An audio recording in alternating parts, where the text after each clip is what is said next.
¿Cómo están, amigos de la sodalidad iniciática?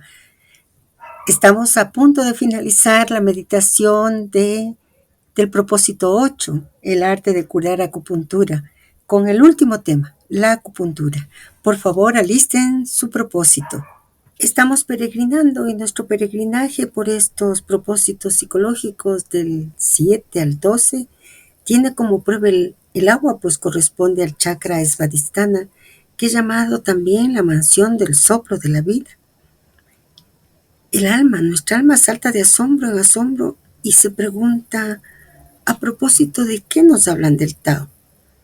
A más de querer demostrarnos que los sabios antiguos consideraban cierto esas técnicas de ayuda corporal, pero que nunca olvidaron nuestra parte espiritual.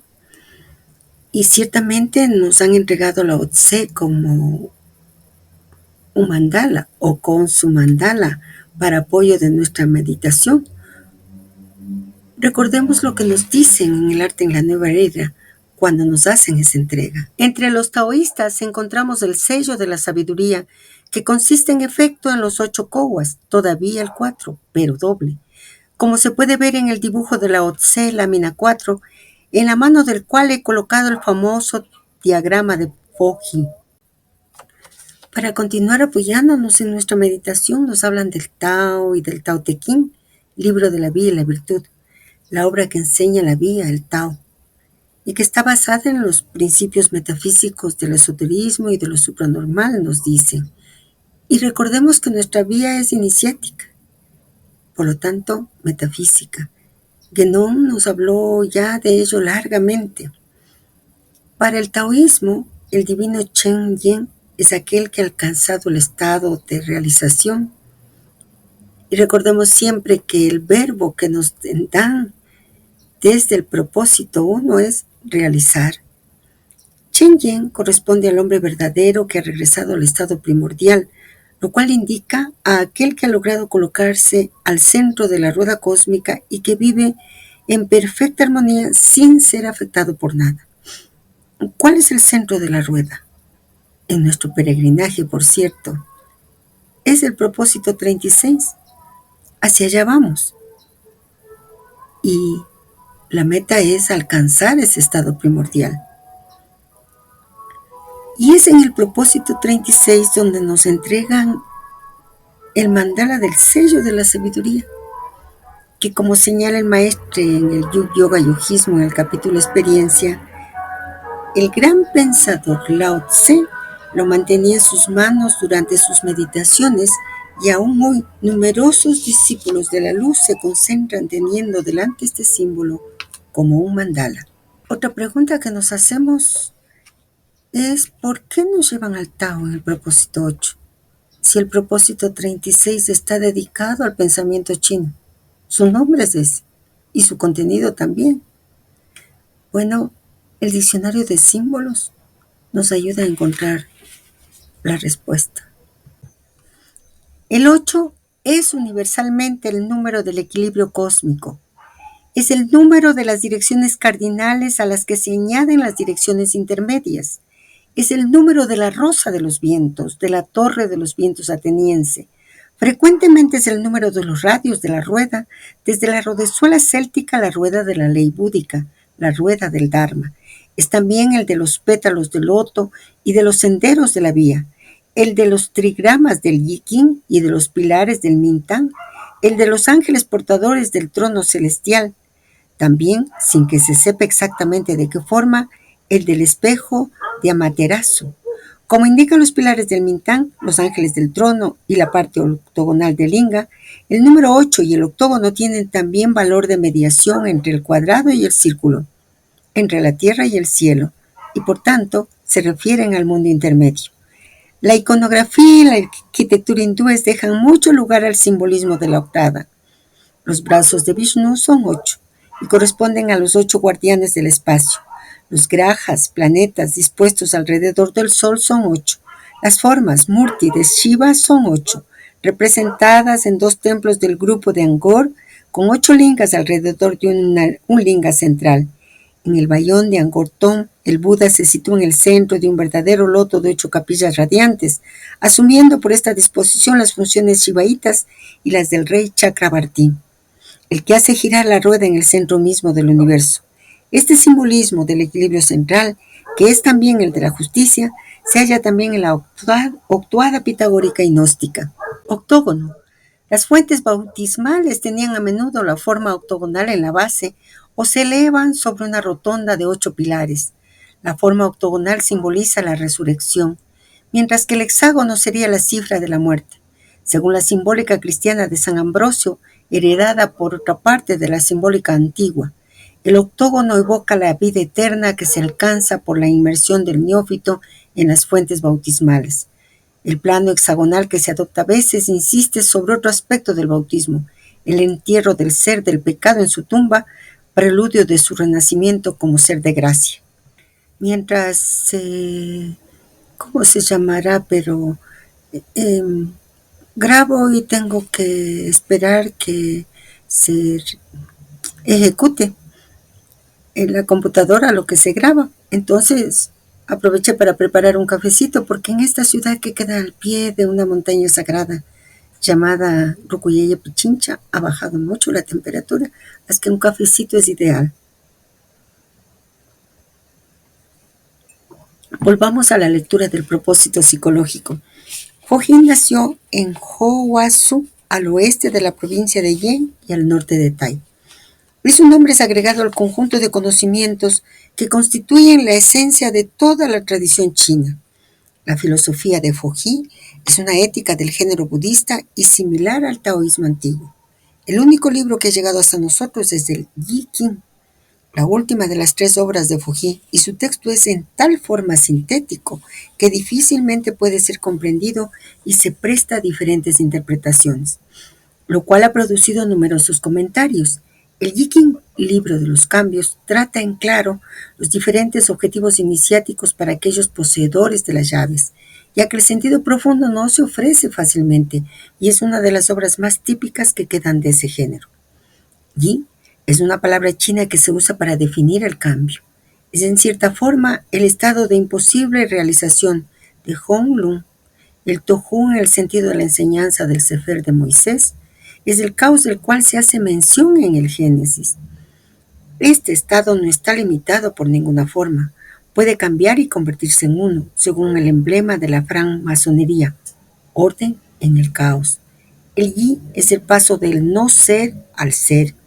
Es pues, en cierto sentido, la primera coagulación que concluye en el punto primordial, como el Ishvara de los hindúes. Esta concentración es la creación del mundo, Brahmanda del Vedismo. Cambio que no puede afectar en nada al principio, el cual es trascendente. De otro modo, nos alejaríamos del pensamiento chino, que es completamente extraño al panteísmo. En el Yi King encontramos también las indicaciones para distinguir todas las influencias que pueden ser definidas por los kowas. En esta parte del propósito he hecho un banner para que podamos seguir de mejor manera su lectura.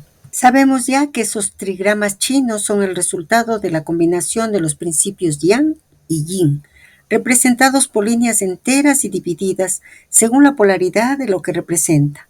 Ver mi libro Yoga Yojismo, una tesis de psicología, con las ilustraciones. Las disposiciones, 8 en total, han quedado como los símbolos fundamentales de la tradición extrema oriental. 3 trazos plenos, 3 veces el valor del yang, que representan el qian, cielo. 3 trazos rotos, 3 veces el valor del yin, que son el kowen, la tierra. Un trazo roto entre 2 plenos, valor 1 negativo y 2 positivos, li, fuego. Un trazo pleno entre 2 rotos, 1 positivo por 2 negativos, es el kan, el agua. Un trazo separado al exterior del mandala y 2 plenos al interior es el towei, pantano. Un trazo separado hacia el interior y los plenos al exterior, sowe, el viento.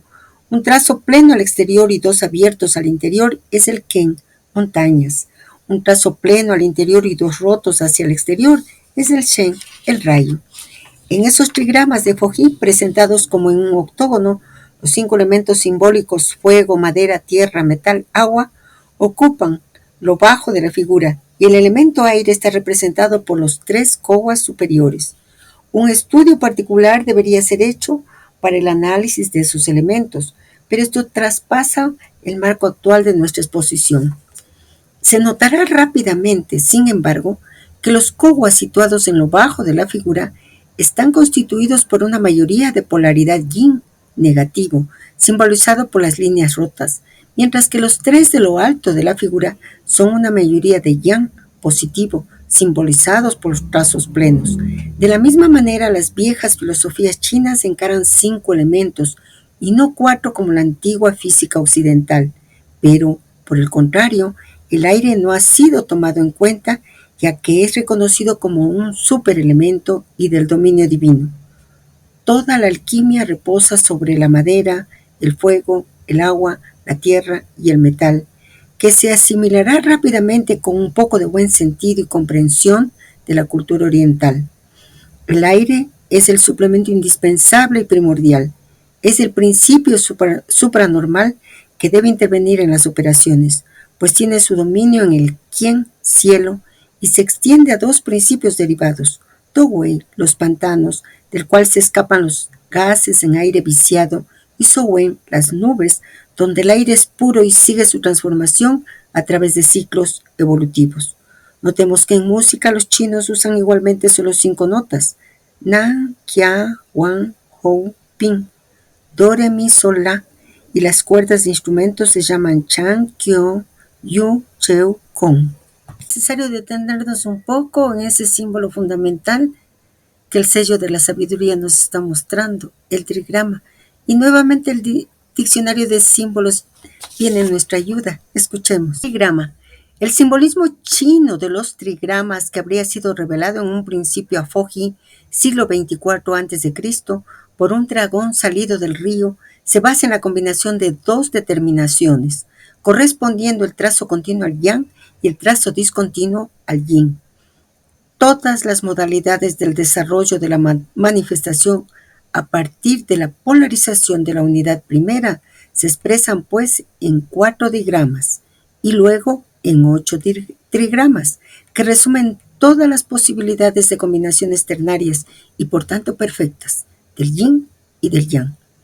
El yin y el yang se ajustan y armonizan, dice Chuang-Tzu. En el ternario, los 3 trazos superpuestos corresponden a la situación respectiva del cielo, del hombre y de la tierra. De ahí las prácticas adivinatorias derivadas del Yi Qing. Combinados de 2 en 2, los 8 trigramas Pakua generan los 64 hexagramas, cada uno de los cuales contiene un trigrama celeste y otro terreno. Los trigramas están dispuestos en círculo alrededor del Tai Chi o unidad primera del Yin Yang, cuya manifestación expresan en todos los aspectos.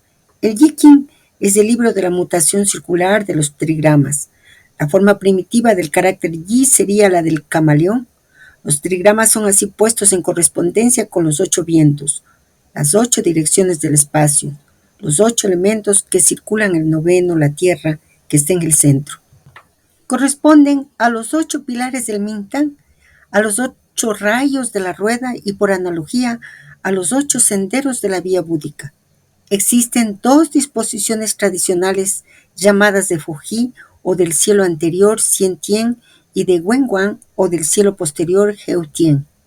No parece que haya ninguna jerarquía de valor entre ambas disposiciones igualmente utilizadas, pero la primera se relaciona con Hotu y la otra con Lochu de Yu el Grande.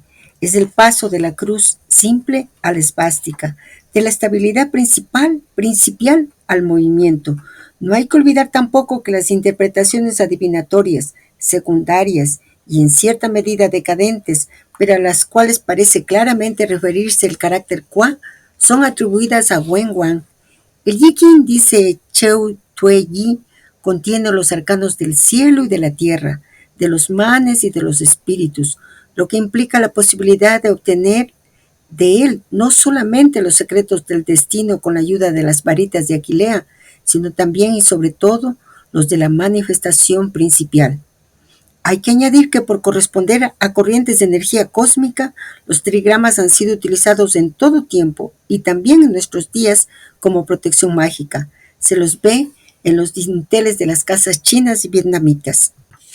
El sistema de correspondencias de los 8 trigramas es sumariamente el siguiente. Qian, la perfección activa, 3 trazos yang, corresponde al cielo, al sur, al verano, a la energía activa, al macho, al sol y al padre. Kun, la perfección pasiva, 3 trazos yin, corresponde a la tierra, al norte, al invierno, a la receptividad, a la hembra, a la luna y a la madre.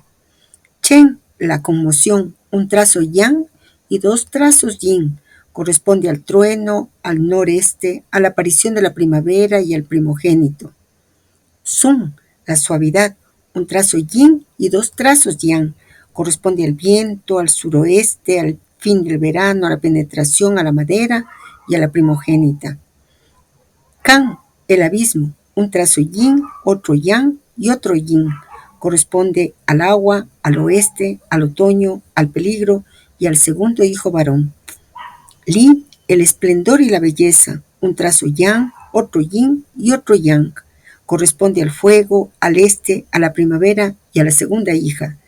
Ken, la parada, 2 trazos yin y un trazo yang, corresponde a la montaña, al noroeste, al comienzo del invierno y al tercer hijo varón. Tui, el vapor, la satisfacción, 2 trazos yang y un trazo yin, corresponden al pantano, al lago, al sudeste, al comienzo del verano y a la tercera hija. Todo esto en la disposición de Foji. En la de Wenwan, Li y Kan, el fuego y el agua son sur y norte, sol y luna, verano e invierno, rojo y negro. Chen y Tueg, conmoción y agua tranquila, son este y oeste, primavera y otoño, madera y metal, verde y blanco. Las 2 disposiciones obedecen a sistemas distintos, pero no contradictorios. En el simbolismo alquímico, Li y Kan representan por otra parte la puesta en acción de los principios Qian y Kun, celeste y terreno. Ellos son los 2 elementos complementarios de la gran obra.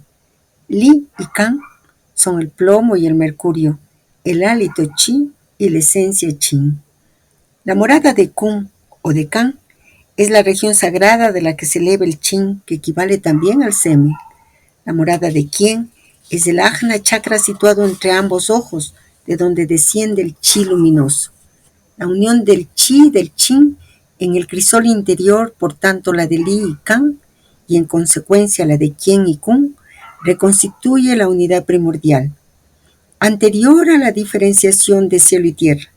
Así se adquiere la inmortalidad.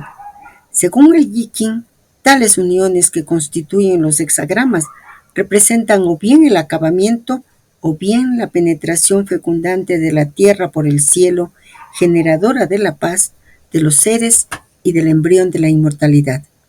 Todo lo que nos transmiten hace relación a la gran obra alquímica. Por lo tanto, tenemos que leer, meditar y pedir el auxilio como para que nuestro corazón, nuestra alma puedan unirse a ese conocimiento y a esa vibración. Continuemos nosotros con la lectura del propósito. Los iniciados chinos practican también un sistema yoga bajo el nombre de Kung Fu, que es una especie de gimnástica medical consistente en varias actitudes, como las asanas de los hindúes, y con modificación o ritmo de la respiración, como los pranayamas de los yogis de la India y el Tíbet. El Kung Fu fue sobre todo vulgarizado como procedimiento terapéutico muy antiguo, con el cual los chinos combaten un cierto número de enfermedades, a semejanza de la Hatha Yoga. La práctica de Kung Fu permite alcanzar el Tien Shan simbólico, como el Kailas del Tíbet. El Tien Shan es la montaña sagrada de los chinos, los jardines encantados de los tártaros, lo mismo que la Asgard de los escandinavos. Naturalmente, todo reposa siempre sobre los 2 grandes principios de polaridad, el masculino yang y el femenino yin. Yang es el principio activo y dinámico que se representa por un trazo pleno, y yin el principio pasivo representado por la línea rota. Son como una especie de polarización de la suprema unidad metafísica y conservan el equilibrio del Xin Chen, que son las fuerzas vitales, la parte del cielo, como dicen los filósofos chinos. Es el símbolo del Tien que se encuentra en el corazón del hombre. también del zinc, como lo hemos visto precedentemente. En el cuerpo Ti, todo es mantenido gracias al yang y al yin. Pero como la teoría del prana y de la apana de los yogis, el yang y el yin se encuentran donde quiera y en todas las cosas. Es sobre el estudio de esas polaridades que está basada, por ejemplo, toda la farmacopea china, donde se encuentran los productos más inesperados como medicamentos. El coral es empleado en las afecciones de los bronquios. La piel del búfalo es administrada contra la hemoptisis, el carapacho del cangrejo contra el cáncer, las liendres de los piojos contra las mordidas de los reptiles, la hiel de los osos contra la fiebre biliosa, la sangre de la anguila contra las afecciones de los ojos, los huesos del tigre contra la parálisis, el hígado de las cabras contra las afecciones hepáticas, el gusano de seda contra la epilepsia, el lagarto desecado contra las afecciones de la piel, la luciérnaga contra las afecciones oculares, la gelatina de cuerno de ciervo como fortificante, el besoar de buey contra la lepra, el chaulo ogra es conocido igualmente, por supuesto, la milabris contra la sífilis, el carapacho de tortuga de agua contra la fiebre, la cigarra contra la parálisis. En las plantas se encontrará el ginseng como poderoso afrodisíaco, el arbusto como analgésico en los dolores renales, el alcanfor eficaz contra la diarrea, el sándalo contra las enfermedades del pecho, el ruibarbo contra la constipación, la ofioglosis contra la tos, el aloe contra las afecciones hepáticas, la tuya contra las enfermedades de la piel, el jengibre excelente tónico y estimulante, y una larga lista todavía como la agrimonia, el bambú, la valeriana, la pimpinela, la ortiga, el jequití, el frijo, la menta, la barba de chivo, la azahar fétida, la artemisa, la aristoloquia, la clemátide, etc. El opio encuentra un uso frecuente también y es naturalmente gracias a los pueblos orientales que nuestra ciencia fue enriquecida de numerosos productos empleados aún diariamente.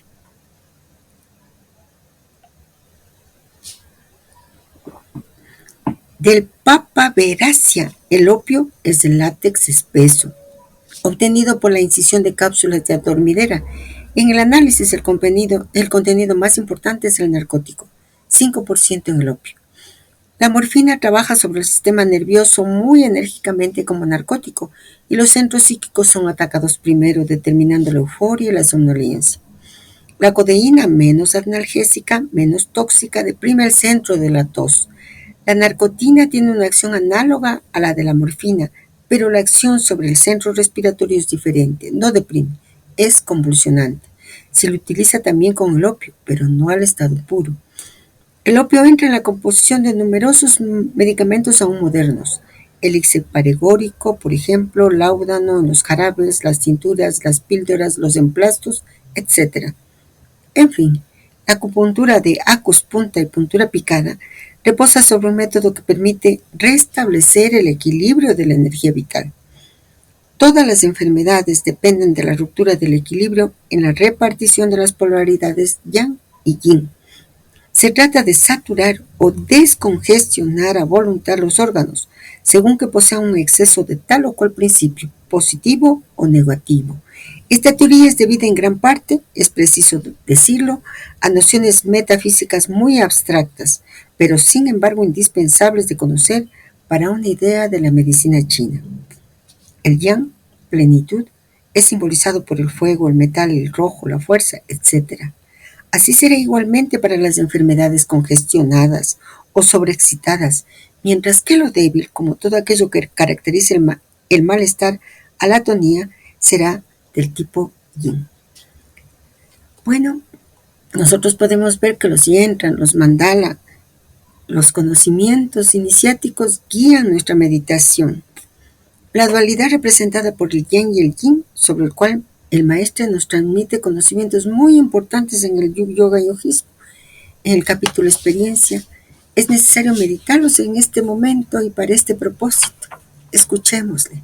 El punto de partida de la tradición iniciática en China es la oposición y la combinación de dos fuerzas, el yin y el yang, las dos polaridades que corresponden en cierta forma a las dos columnas, Boaz y Yakin, de la francmasonería occidental, pero en su iniciación real y no en el sentido simplemente simbólico de la francmasonería de especulación. En un círculo que caracteriza al mundo en manifestación se adivina un centro de la circunferencia que está en el límite de los dos mundos simbolizados por la parte blanca, la luz, y por la parte sombreada, las tinieblas. No se trata del infantil bien y mal de los filósofos occidentales, sino de las dos fases de la instrucción esotérica. Los dos puntos de concentración epigénica constituyen el elemento aire, que mantiene el equilibrio tanto como el elemento tierra, que es representado por la circunferencia que caracteriza el mundo físico y la materia. La parte blanca es la que asciende, es el elemento fuego. La parte sombreada es la que desciende, es el elemento agua. De estas dos fuerzas en acción, yin y yang, surgen los cuatro elementos que conocemos y de su combinación, 2 veces 4, resulta por sí mismo el célebre trigrama que es llamado de Fojí.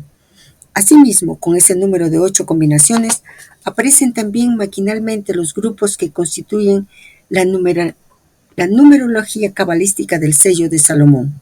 El mundo que se abre ante nuestros ojos con el conocimiento sobre el Tao, sobre el principio superior y los principios de la manifestación. Tenemos tiempo para meditar y profundizar en ello. Bueno, ahora continuemos con la lectura del propósito. El cuerpo humano está dividido en meridianos, de los cuales los dos grandes grupos son: 1, aquellos que circulan sobre el lado externo de los miembros, yang, como la correspondencia del intestino delgado, el intestino grueso, el estómago, la vesícula biliar, la vejiga y el triple calentador, llamado generalmente los talleres, ya que representan los órganos donde las sustancias externas son transformadas en energía. 2, los que circulan sobre el lado interno de los miembros, yin, como los meridianos del corazón, de la envoltura del corazón, sexualidad, los pulmones, los riñones, el hígado y el vaso, páncreas, llamados también los tesoros, ya que hacen circular y purificar la sangre. Es preciso saber también que la energía circula en esos meridianos con un horario, circuito completo de 24 horas, y que cuando ella pasa por un meridiano, el órgano correspondiente se encontrará al máximo de su función. De ese modo, para controlar la energía, los médicos chinos se basan sobre esos pasos para fortificar o frenar un meridiano precedente y tonificar o calmar el otro meridiano que sigue, procedimiento de la madre y el hijo. El procedimiento del marido y la mujer consiste en poner al abrigo un órgano que está en relación directa con otro órgano enfermo. Las relaciones entre meridianos son muy numerosas, diferencias de energía según las estaciones, temperaturas, lunación, etc. Antes de proceder a las picadas, el acupuntor hace su diagnóstico, ya lo hemos dicho, por el examen de los pulsos. Es un estudio muy sabio aquel de los 13 pulsos, mientras que nuestra medicina occidental se limita generalmente a la toma de las muñecas para constatar las pulsaciones del corazón. Las diferentes arterias indican de una manera precisa el funcionamiento de cada órgano y los chinos habían adquirido una gran destreza palpando hasta 47 calidades de pulsos. El aparato del japonés monta presenta las curvas de esos diferentes pulsos, en los cuales los trazos son claramente diversos. Es preciso a veces oprimir sobre el trayecto de una arteria para definir otra, bajo esta superficie y comprimir aún más para encontrar un tercer pulso correspondiente aún a otro órgano. Una vez terminado el estudio de los pulsos, el acupuntor deberá conocer bien a fondo los puntos terminales nerviosos. Se sabe también que, actuando sobre algunos, se podrá hacer pasar la corriente de un meridiano a otro. Ese es el conocimiento de los lo, término para los puntos que forman como un cortocircuito. Se han encontrado estatuillas marcadas así con puntos conocidos en acupuntura y que datan de 22 siglos, antes de nuestra era. El Dr. J. Gies, en la medicina china milenaria y moderna, escribe: los puntos tienen apenas 2 milímetros de diámetro. Están situados al fondo de una cúpula que se puede percibir buscando con la extremidad embotada de un tallo redondeado. Por nuestra parte, una búsqueda más precisa nos ha permitido siempre constatar una anestesia a la picada ligera, al centro del punto que está rodeado de una corona hiperestésica. Una experiencia milenaria ha llevado a clasificar estos puntos en la forma siguiente: puntos tonificantes cuya excitación fortifica el órgano, puntos calmantes cuya picada dispersa la hiperfunción, el espasmo o la contracción del órgano, puntos fuertes cuya excitación regulariza el órgano. Si este último no responde a la primera solicitación, ese punto apoya la acción del tonificante o del sedativo. Puntos de asentimiento que se pican para fortalecer sin acelerar y calmar las inflamaciones. Están todos reunidos a lo largo de la columna vertebral. Su acción nos ha parecido a menudo extraordinariamente poderosa. Puntos heraldos que claman el dolor. Estos puntos son espontáneamente dolorosos para cada órgano. Tienen o no una topografía precisa. Se les pica en caso de dolor localizado. Los meridianos son 12, pares y simétricos. Los que corresponden al yang son, teniendo como órgano equivalente el intestino grueso, a las 5 horas al pulgar y a las 7 la energía ha realizado el trayecto hasta las 100, un poco más arriba del ojo. El meridiano del estómago que desciende hasta el pie para encontrarse a las 9 horas en el dedo gordo del pie. El triple calentador, funciones digestivas, respiratorias y geniturinarias, en el dedo mayor a las 21 horas y arriba del oído a las 23 horas. Vesícula biliar que continúa el precedente, descendiendo al pie, dedos del medio a la hora. Meridiano del intestino delgado, dedo meñique de la mano a las 13 horas. La energía se encontrará cerca de la pituitaria a las 15 horas. Meridiano de la vejiga, siguiendo el precedente, llegará al dedo pequeño del pie a las 17 horas. Las correspondientes al yin son el meridiano del riñón, cuyo trayecto de la energía sigue al meridiano de la vejiga. Partiendo del dedo pequeño del pie, 17 horas, llega a las 19 al corazón. La envoltura del corazón, meridiano, corazón, sexualidad, significando circulación arterial y venosa, sigue al precedente hasta el dedo mayor, 21 horas. Vaso páncreas, partiendo del dedo gordo del pie a las 9 horas para tocar la energía al corazón a las 11 horas.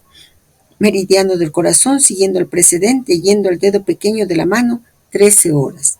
Meridiano del hígado, partiendo del dedo medio del pie a la 1 hora para ir a los pulmones, 3 horas. Meridiano de los pulmones sigue al precedente llegando al pulgar a las 5 horas. Otras dos grandes meridianos vienen a agregarse. Son impares y medianos. Es el vaso de la concepción, Yin-mo, que va del pubis a la boca, y el vaso gobernador, Tou-mo, que sube a lo largo de la columna vertebral. Fuerte en esas nociones que reclaman un largo estudio y aún más larga experiencia, el médico acupuntor hunde sus agujas de metal en puntos precisos y a una profundidad determinada, con la ayuda de un mandril que sirve de tubo guía en el cual la aguja será introducida una vez más que el mandril es retirado. La aguja será hundida más adentro por un pequeño movimiento de atornillamiento si se trata del método japonés. El metal rojo, oro, será empleado para tonificar, símbolo del yang, y el metal blanco, platino o plata, para los efectos sedativos, principios del yin. Se utilizan generalmente agujas de cabeza pequeñita y de 2 a 3 centímetros de largo, de 6 a 8 milímetros de sección. Las agujas japonesas son más largas. Las agujas, una vez colocadas, generalmente una docena, serán dejadas así durante 30 segundos, si se trata de ciertas dispersiones, o 30 minutos para activar ciertos órganos. Los antiguos sabios chinos aseguraban que bastaban 4 picadas y que a veces una sola para finalizar la enfermedad. Después de haber retirado las agujas, se pueden aplicar inmediatamente sobre el punto algunas moxas. Se emplean particularmente en los países húmedos e indistintamente sobre viejos y niños. Las moxas, del japonés mogusa, significan tanto la acción como el mismo cuerpo candente. Se hacía generalmente quemar sobre un punto un pequeño cono de artemisa. En Occidente se ha utilizado un tubito de metal mojado en agua hervida para colocar así los lugares especificados. Se trata a veces de simples roces y en ese aspecto los chinos tenían igualmente el masaje, que se practicaba sobre todo por medio de fricciones del pulgar y aún con la ayuda de la uña solamente, en puntos bien precisos, estirando la piel e inmovilizándola hasta el plano subcutáneo si se trataba de tonificar. Y bueno, nuestra pregunta surge, ¿por qué el maestre nos presenta el dibujo del hombre con los meridianos? No es probablemente por un deseo de que practiquemos la acupuntura, porque él mismo nos manifiesta que se requiere mucho conocimiento y mucha experiencia. Tal vez sea por la importancia de conocernos como manifestación de las dos fuerzas en oposición y combinación, el yin y el yang, las dos polaridades que corresponden en cierta forma a las dos columnas Boaz y Yakin, nos ha dicho en el Yoga Yojismo. En nuestra meditación del propósito 6, en la parte primera, o el primer video realmente, nos hablaron de esas dos columnas. Para lograr conocerlas, fuimos al libro negro. Recordemos algunos aspectos sobre ello. Las dos columnas, a la izquierda Yakin, a la derecha Boaz, la ley de la polaridad. Yakin positivo, rojo, ciencia, sabiduría, solve. Boaz negativo, blanco, filosofía, amor, coagula. Nuestro amigo René Guénon en su libro La Gran Triada tiene un capítulo dedicado al Yin Yang. Escuchemos su transmisión que permite aprender y realizar el símbolo, todos los símbolos que nos están mostrando. Nuestro amigo René Guénon, en un libro muy importante para nuestro camino iniciático llamado La Gran Triada, nos habla sobre el Yin y el Yang. Es importante escucharlo porque con todos los elementos que hemos logrado encontrar, más lo que transmite René Guénon, vamos a tener una idea clara de cuál es la transmisión iniciática que se está realizando en esta última parte del propósito. En su parte propiamente cosmológica, la tradición extremo oriental atribuye una importancia capital a los dos principios, o, si se prefiere, a las dos categorías que designa por los nombres de Yang y de Yin. Todo lo que es activo, positivo o masculino es Yang, y todo lo que es pasivo, negativo o femenino es Yin. Estas dos categorías están vinculadas simbólicamente a la luz y a la sombra, en todas las cosas. El lado iluminado es Yang y el lado oscuro es Yin, pero puesto que no se encuentran nunca el uno sin el otro, aparecen como complementarios mucho más que como opuestos. Así pues, sería menester no interpretar aquí esta distinción de luz y de sombra en términos de bien y del mal, como a veces se hace en otras partes, como por ejemplo en el mazdeísmo. Este sentido de luz y de sombra se encuentra concretamente con su acepción literal en la determinación de los emplazamientos geográficos. Puede parecer extraño a primera vista que el lado yang sea la vertiente sur de una montaña, pero el lado norte de un valle o la orilla norte de un río, siendo naturalmente el lado yin siempre el opuesto a este. Pero basta considerar la dirección de los rayos solares que vienen del sur para darse cuenta de que en todos los casos es efectivamente el lado iluminado el que se designa como yang. Y el sentido más general en el que estas mismas denominaciones de yang y de yin se extienden a los términos de todo complementarismo. Tiene innumerables aplicaciones en todas las ciencias tradicionales. En particular, la medicina tradicional china se basa en cierto modo toda entera sobre la distinción del yang y del yin. Toda enfermedad se debe a un estado de desequilibrio, es decir, a un exceso de uno de estos dos términos en relación al otro. Es menester, pues, reforzar a este último para restablecer el equilibrio. Y es así como se alcanza la enfermedad en su causa misma, en lugar de limitarse a tratar símbolos más o menos exteriores y superficiales, como lo hace la medicina profana de los occidentales modernos. Según lo que ya hemos dicho, es fácil comprender que yang es lo que procede de la naturaleza del cielo y yin lo que procede de la naturaleza de la tierra, puesto que es de este primer complementarismo del cielo y de la tierra de donde se derivan todos los demás complementarismos más o menos particulares. Y por ello se puede ver inmediatamente la razón de la asimilación de estos dos términos a la luz y a la sombra, En efecto, el aspecto yang de los seres responde a lo que hay en ellos de esencial o de espiritual. Y se sabe que el espíritu es identificado a la luz por el simbolismo de todas las tradiciones. Por otra parte, su aspecto yin es aquel por el que se relacionan con la sustancia, y ésta por el hecho mismo de la ininteligibilidad inherente a su indistinción o a su estado de pura potencialidad. Puede ser definida propiamente como la raíz oscura de toda existencia. Desde este punto de vista, se puede decir también, tomando para ello el lenguaje aristotélico y escolástico, que yang es todo lo que está en acto y yin todo lo que está en potencia, o que todo ser es yang bajo el aspecto en que está en acto y yin bajo el aspecto en que está en potencia, puesto que estos dos aspectos se encuentran reunidos necesariamente en todo lo que es manifestado.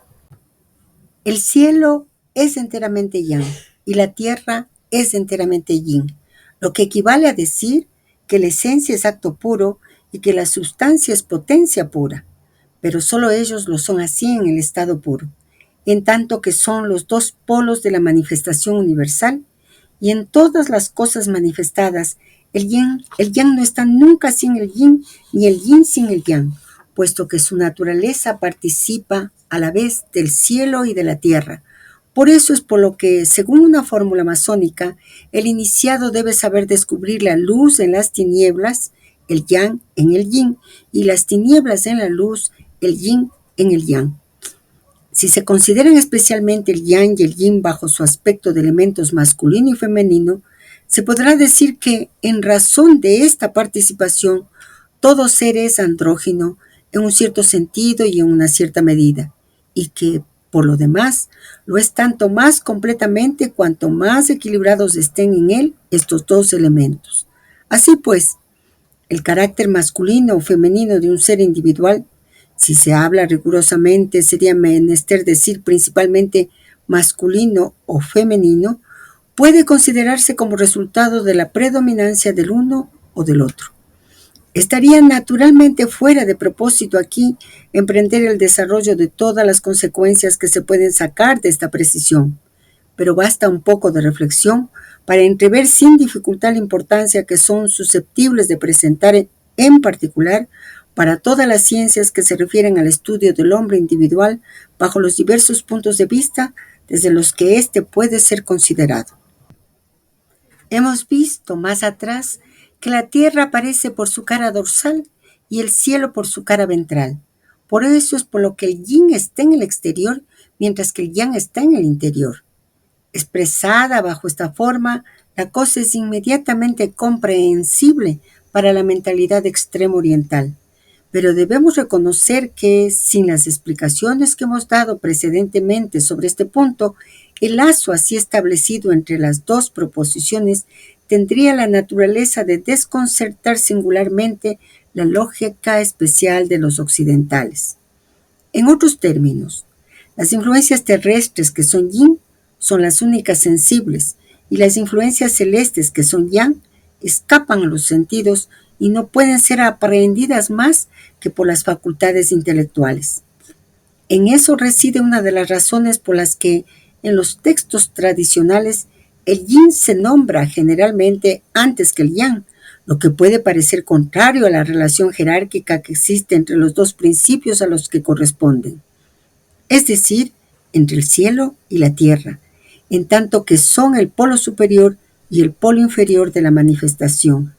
Esta inversión del orden de los dos términos complementarios es característica de un cierto punto de vista cosmológico, que es también el del Sankhya hindú, donde Prakriti, igualmente al comienzo de la enumeración de los tattvas, y Purusha al final. Este punto de vista, en efecto, procede en cierto modo remontando, del mismo modo que la construcción de un edificio comienza por la base y se acaba por el techo. Parte de lo que es más inmediatamente aprehensible para ir hacia lo que está más oculto, es decir, que va del exterior al interior, o del yin al yang. En eso es inverso del punto de vista metafísico que, partiendo del principio para ir a las consecuencias, va al contrario del interior al exterior, y esta consideración del sentido inverso muestra efectivamente que estos dos puntos de vista corresponden propiamente a dos grados diferentes de realidad. Por lo demás, ya hemos visto en otra parte que en el desarrollo del proceso cosmogónico, las tinieblas identificadas al caos están en el comienzo, y que la luz que ordena este caos para sacar de él el cosmos es después de las tinieblas. Esto equivale a decir también que bajo este aspecto, el yin es efectivamente antes que el yang. Se puede encontrar algo análogo a esto en el hecho de que según el simbolismo del encadenamiento de los ciclos, los estados inferiores de la existencia aparecen como antecedentes en relación a los estados superiores. Por eso es por lo que la tradición hindú representa a los asuras como anteriores a los devas y describe por otra parte la sucesión cosmogónica de los tres gunas como efectuándose en el orden de tamas, rajas, sattva, que va por consiguiente de la oscuridad a la luz.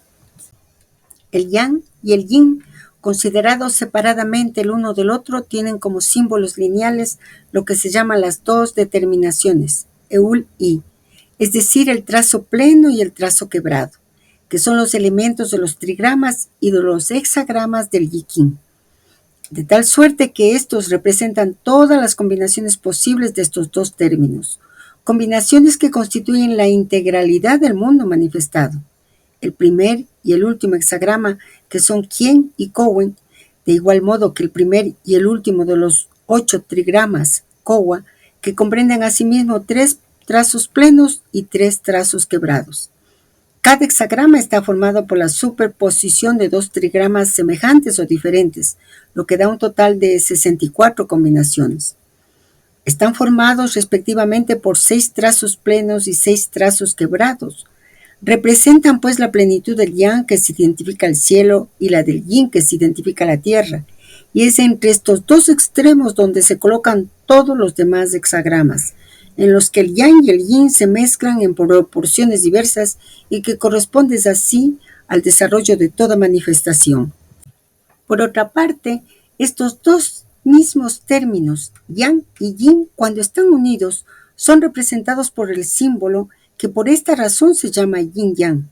Esta figura se coloca habitualmente en el centro de los 8 trigramas dispuestos circularmente, símbolo que ya hemos estudiado en otra parte desde el punto de vista donde representa más particularmente el círculo del destino individual. El simbolismo de la cruz, capítulo 22.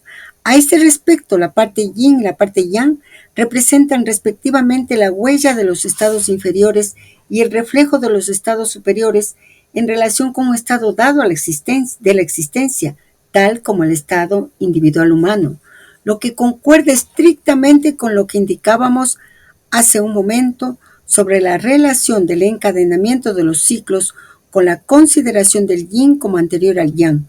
Conformemente al simbolismo de la luz y de la sombra, la parte clara de la figura es yang y su parte oscura es yin, y los puntos centrales, oscuro en la parte clara y claro en la parte oscura, recuerdan que, en realidad, el yin y el yang no se encuentran nunca el uno sin el otro. En tanto que el yang y el yin están ya distinguidos, aunque están unidos, y es por eso por lo que la figura es propiamente yin-yang. Es el símbolo del andrógino primordial, puesto que sus elementos son los dos principios, masculino y femenino. Es también, según otro simbolismo tradicional más general todavía, el huevo del mundo, cuyas dos mitades cuando se separen serán respectivamente el cielo y la tierra. La figura considerada como plana corresponde a la sección diametral del huevo del mundo, en el nivel del estado de existencia en relación al que se considera el conjunto de la manifestación. Por otro lado, la misma figura, considerada como formando un todo indivisible, las dos mitades están delimitadas por una línea sinuosa que indica una interpenetración de los dos elementos, mientras que, si lo estuvieran por un diámetro, se podría ver en ello más bien una simple yuxtaposición. Hay que precisar que esta línea sinuosa está formada de dos semicircunferencias cuyo radio es la mitad del radio de la circunferencia que forma el contorno de la figura, y cuya longitud total es por consiguiente igual a la mitad de la de esta circunferencia, de suerte que cada una de las dos mitades de la figura está envuelta por una línea igual en longitud a la que envuelve la figura total. Lo que corresponde al punto de vista principal, deviene el símbolo de Taiki, que aparece así como la síntesis del yin y del yang, pero a condición de precisar bien que esta síntesis, al ser la unidad primera, es anterior a la diferenciación de sus elementos y por consiguiente absolutamente independiente de estos. De hecho, no puede tratarse propiamente de yin y de yang más que en relación al mundo manifestado, que como tal procede todo entero de las dos determinaciones. Estos dos puntos de vista, según los que puede considerarse el símbolo, se resumen en la fórmula siguiente. Los 10.000 seres son producidos, Sao, por Tai-I, que es idéntica a Tai-Ki. Tai-I es el Tao con un nombre, que es la madre de los 10.000 seres. Tao Te Ching, capítulo 1. El Tao sin nombre es el no ser, y el Tao con un nombre es el ser. Si fuera menester dar un nombre al Tao, aunque realmente no pueda ser nombrado, se le llamaría como equivalente aproximado la gran unidad. Modificados Hua por Yin Yang, ya que todos los seres provienen de la unidad principal, pero sus modificaciones en el devenir se deben a las acciones y reacciones recíprocas de las dos determinaciones. Bueno, amigos de la sodalidad iniciática, realmente contamos con muchos elementos como para aprender el sentido de esta parte del propósito. La medicina parte, es cierto, de mejorar nuestra salud en nuestro cuerpo, pero la medicina tradicional parte de principios. Por eso nos están hablando del yin y del yang, y René Guénon, nuestro amigo querido, nos habla justamente del yin y el yang en esa visión cosmológica, en donde nos dice con claridad que corresponde al mundo manifestado. Pero también nosotros tenemos todos los elementos para lograr ese equilibrio cósmico, ese estado de resurrección, ese estado de yin-yang armonizados. Los dos principios, nos aclaran, están siempre en nosotros. Luz, sombra, son principios complementarios, dos polos de la manifestación y que están en nosotros y en todas las cosas. Esa fórmula de descubrir la luz en las tinieblas y las tinieblas en la luz que guía nuestro camino, porque si no, no vamos a lograr trascender esa visión moralista de bueno, de malo, que muchas veces nos lleva a decir la gente mala o la gente buena, cuando la palabra gente nos involucra a todos. Separar muchas veces a la humanidad entre buenos y malos. Con todos los elementos que tenemos, podemos llegar a trascender esa visión. De igual manera, nos dicen que toda enfermedad responde al desequilibrio, a un exceso de uno de estos dos términos, y que la cura es aquella que permite reforzar a este último para restablecer el equilibrio. Nos están hablando de equilibrio, y así llegamos a la causa. Y algo maravilloso, nos dicen que es el símbolo del andrógeno primordial, por tanto del Adán Kadmon, del hombre universal, que es nuestra meta metafísica.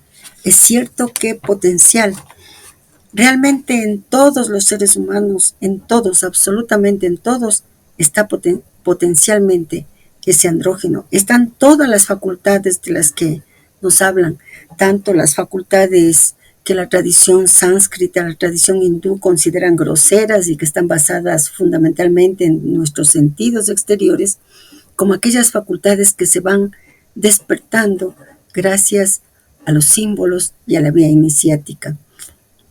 Así es que leamos lo que dice al final el propósito. Dice, aquí nos reunimos al método que Georges Knapp preconizaba y sobre el cual trataremos en el próximo tomo. Hay que esperar entonces el propósito 9 para saber ese método. Este propósito fue publicado en octubre de 1956. ¿Qué buena sorpresa que tengo! Ocurre que este video va a salir cortito, porque son una largura. Y entonces creo que ha llegado el momento, dado que estamos en el propósito 8, en ese mundo intermedio, como nos ayuda Chevalier con su diccionario de símbolos a comprender dónde mismo estamos ubicados, que les puedo contar algo que parece una leyenda. Primero, ¿cómo es la transmisión de una vía iniciática? Desde el comienzo sabemos que su amiga no es la iniciadora. El iniciador está en la obra. Y por lo tanto su amiga lo que hace es leer, porque así se debe realizar tradicionalmente, no se está rompiendo esa regla sagrada, y luego después comentar. Y siempre su amiga les estará recordando, ese comentario es solo eso, un comentario.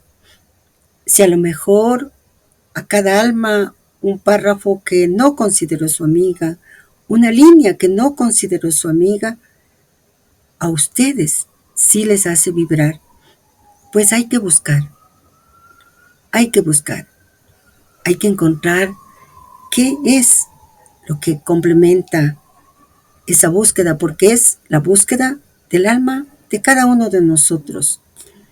De igual manera, su amiga no es una instructora, es un alma más, como cada uno de ustedes, que está caminando en la vía, que está aprendiendo. Lo que probablemente el alma vio en la ronda 3, puesto que estamos, en el caso de mi alma, en la ronda 4, ahora lo ve, o a lo mejor todavía no ve todo, pero lo que ve, lo que veamos, que sea realizado. Esa es la propuesta.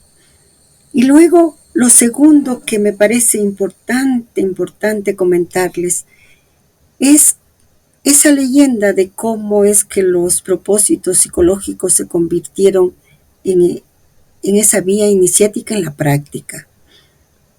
Conocí hace muchos años a alguien que no he vuelto a ver, que se llama Hugo Vidal. Él me conversó su experiencia y esa experiencia fue ratificada por Víctor Madrid, a quien mento tanto, por Gustavo Ramírez, a quien no he mentado, pero que es otro amigo de la sodalidad iniciática. Hugo dijo un día que él había, en esa búsqueda que en esos años había en la juventud, con la influencia de los hippies, del movimiento hippie, con la influencia de que Oriente se abría para este mundo occidental, era otra posibilidad nueva.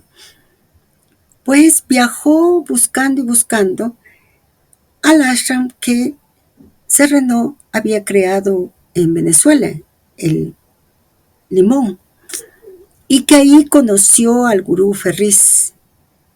El gurú Ferriz es el cuarto discípulo del maestre. Tengo entendido, puesto que yo nunca pertenecía a la organización, que este cuarto discípulo no conoció personalmente al maestre. Fue a través de las cartas. Y el maestre le dio una función a este cuarto discípulo, cuidar de la obra, que la obra sea transmitida. Y contaba Hugo que en un momento determinado el gurú Ferriz le dijo que estudiara. Toda la obra estaba en la biblioteca del ashram, pero parece ser que no, o casi nadie estudiaba la obra.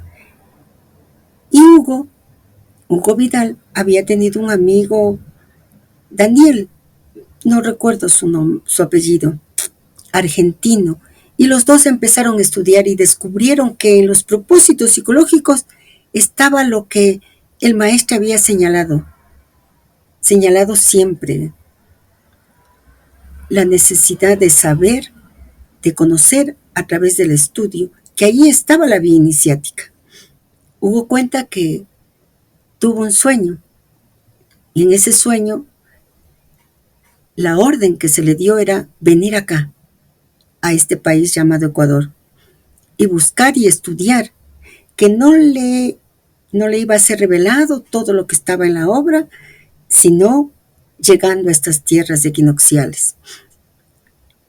Él buscó desesperadamente en el ashram, según contaba, se vivía en función de apoyar a la panadería, a los emprendimientos que había, a los talleres que existía, y todo era comunitario.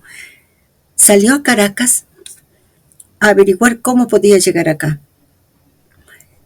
Y claro, por avión imposible, muy caro.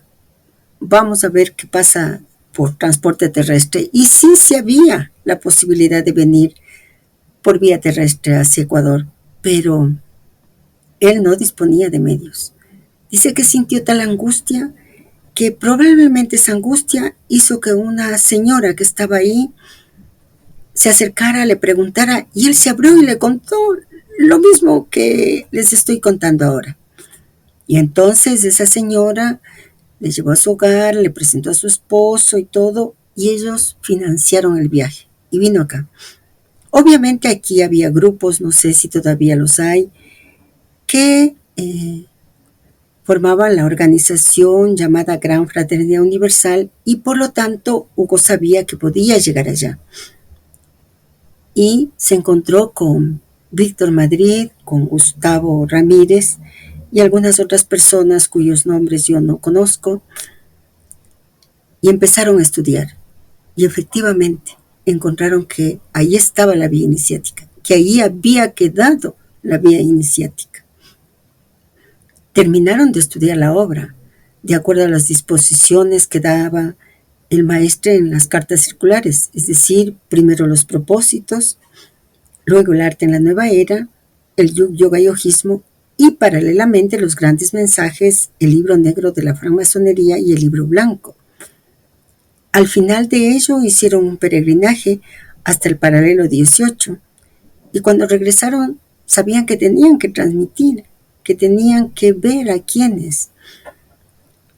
Y bueno, después hicieron el llamado y cumplieron con todo aquello que ellos habían visto. ¿Por qué cuento esto? Porque ocurre que el gurú Ferriz, que había sido el encargado de guardar, de preservar la obra, había salido de la Gran Fraternidad Universal por alguna razón y que pasó a Guayaquil. Esto lo contó Víctor Madrid. Y ahí, cuando comentó lo que él estaba pasando, alguien le preguntó, y bueno, ¿usted ha reeditado para evitar tanto galicismo y en función de las cartas que ha mantenido con el maestre, que ya a esa época ya había desencarnado, hasta el propósito 18, ¿qué va a pasar con el resto de la obra? Y él había dicho de manera general, pues alguno de ustedes va a asumir esa responsabilidad. Años después, Víctor Madrid entendió y aceptó que era él al que le correspondía asumir esa responsabilidad. Y de ahí crearon la página que siempre recomiendo en la web, www.sergerainaudelaferrier.net. ¿Y por qué la recomiendo? Por esta leyenda y por el hecho de haber entendido que no se podía cambiar ni una sola frase. Porque me he encontrado con libros que no diferencian entre la obra, tal cual, y el comentario.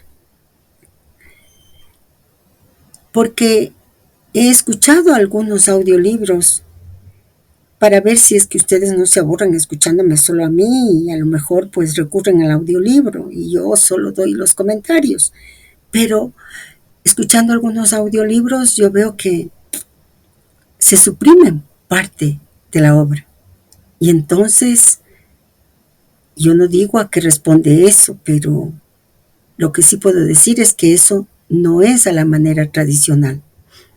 Y Víctor Madrid, acompañado con algunas personas, respetaron, estudiaron la obra en francés, la obra en inglés, algunas cosas hechas en inglés, la obra que llegó al ashram en Venezuela en español, y respetaron absolutamente todo ese pensamiento en la medida de estar conscientes de que es una obra arqueométrica, es una vía iniciática.